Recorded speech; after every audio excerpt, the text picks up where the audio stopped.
Hi, everyone. Hi there. We're Ray Franz, In Search of Christian Freedom, page 686. Ray has been discussing forms and structures, whether you need to have formal structures in the church or the congregation of Jesus Christ.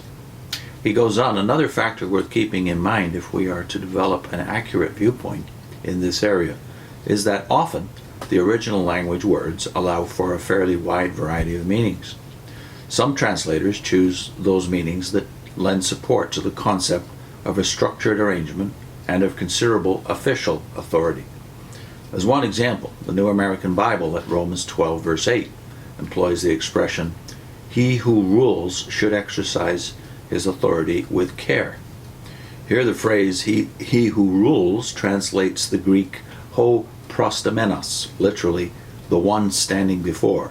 Other translations, giving an authoritative cast to their translation, use such terms as the man in authority, that's Phillips, leader, New English Bible and New Revised Standard, leadership or govern, that's the NIV, officials, Jerusalem Bible, office holder, that's the American translation. Yet the Revised Standard Version renders this same expression simply as he who gives aid. Why such a difference? It is because the original language term, prositemi, is that how you say it? Maybe prostemi. Oh, prostemi, has a wide latitude of meaning. Sources show it can mean to lead, to direct, to assist, to protect, to represent, to care for, to support, to concern oneself with, to apply oneself. The context is a guide as to which of these meanings is involved, and generally in the places where this term appears in the Christian scriptures, translators choose between the two senses of to lead and to care for. Those inclining to give a tone of authority do so. Those favoring a sense of caring for and supporting similarly show this by their translation. Whatever the case, the rendering he who gives aid has full validity and certainly harmonizes well with the spirit of the Christian scriptures as a whole, and particularly with the example and spirit of God's Son. The same phrase appears in 1 Thessalonians 5 verse 12, where we find this exhortation. And here he's quoting from the New Revised Standard Version. Quote, "We appeal to you, brothers and sisters, to respect those who labor among you and have charge of you in the Lord and admonish you." Again, we find a similar range of translations of this phrase. Some read, "Those who exercise authority in the Lord," New American Bible.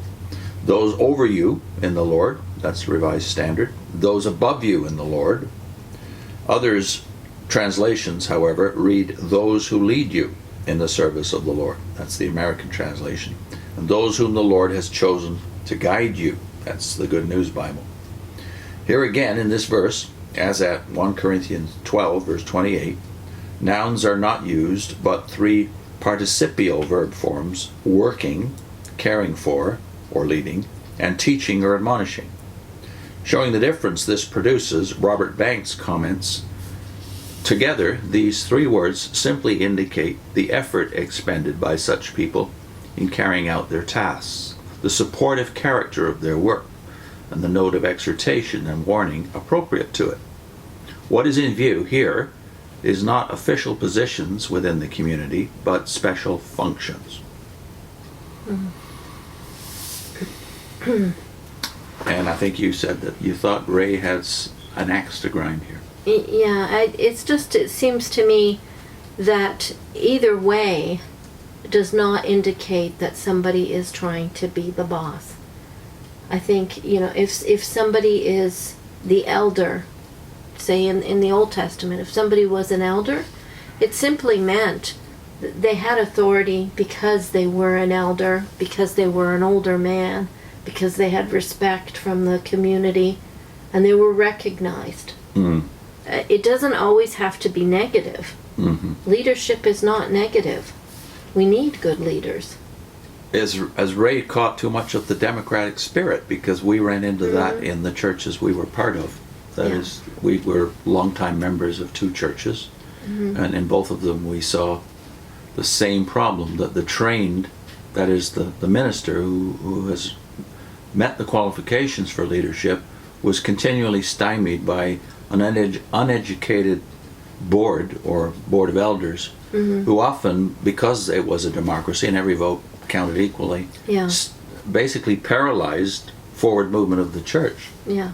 So you had people in the wrong positions, because in most churches, unfortunately, the volunteer spirit is what carries the day. Yeah. So we somehow have this feeling that you know, we have to be really nice and sweet, and if somebody wants to volunteer, of course you give them the job. But yes, we experienced how that works or doesn't work, because what ends up happening is the person who's more qualified, who's perhaps more gifted in a certain position, is not chosen because of the volunteer spirit.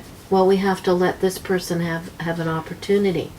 So even though this person would be a much better fit for the assignment, we give it to someone else, or we make them share it with someone, and it doesn't work. It ends up handcuffing, I guess that's a word. The gifted leaders. Yeah, it does. Yeah, we saw that quite a few times, even on the committee level, let alone at the board level in churches, where you had someone who set a policy that was really good, and only to have it reversed by the next board, the next set of leaders of the committee. Yeah. Because of personal judgment, which, after all, answers to no man, right? Yeah. So what's missing here, it's completely, I think, from this analysis, is elders don't just volunteer. I think I'll be an elder today. Yeah. They are recognized by the community, and the procedure is called the laying on of hands, which Hebrews 6 says is a basic teaching, an elementary teaching of Christianity. And that's coming from the Jewish background again. And I think it's sort of an imaginary idea that somehow the ministers have so much power and so much authority within the church. Well, I was a church secretary, and I can tell you for sure, they don't have that much power. The way things are set up now, because they're hired, they can be fired. Yeah. They're under the thumb sometimes too much by people who are not in a position to really know the spiritual angle of things. I think we're deceived somewhat, like we were in the Watchtower, by the fact that in a Watchtower you're in a cult. You're in what nowadays is called a mega church. Yeah. Millions of people, where the structure is pyramid-like. But most churches aren't like that. They've got a lot more flexibility. The abuses that you see in mega churches that get all the publicity in the media, unfortunately, they are a very small number of churches around North America even. But most churches are of a medium size at best, and you don't see this. You see the opposite. You see the paralysis that happens when there's too little power given to the minister. Yeah. The officials, as Ray would refer to them, right?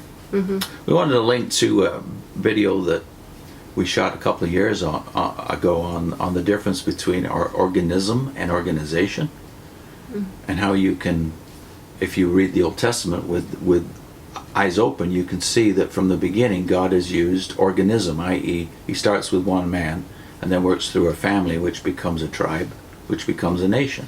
And yet, when you get to Exodus 18, you see something else has to happen. So the organism gives birth to an organization, i.e. the 70 elders that Moses' father-in-law advocated that he start to utilize. So I want to put a link up to that specific video in that series on organism versus organization.